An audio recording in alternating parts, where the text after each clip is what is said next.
for the following areas in New York: Manhattan, Bronx, Staten Island, Brooklyn, Northern Queens, and Southern Queens. Heat advisory in effect from 10 a.m. this morning to 8 p.m. Saturday. The National Weather Service in New York has issued a heat advisory, which is in effect from 10 a.m. this morning to 8 p.m. Saturday. Locations: New York City. Hazards: heat. Heat index values in the mid to upper 90s due to temperatures in the upper 80s to lower 90s, and dew points around 70.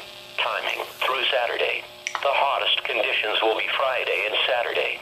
The advisory may need to be extended through the remainder of the weekend. Impacts: sensitive populations will be susceptible to adverse health effects.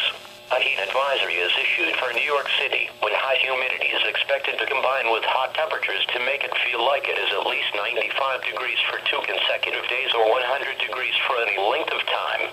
Drink plenty of fluids. Stay in an air-conditioned room. Stay out of the sun. And check up on relatives and neighbors.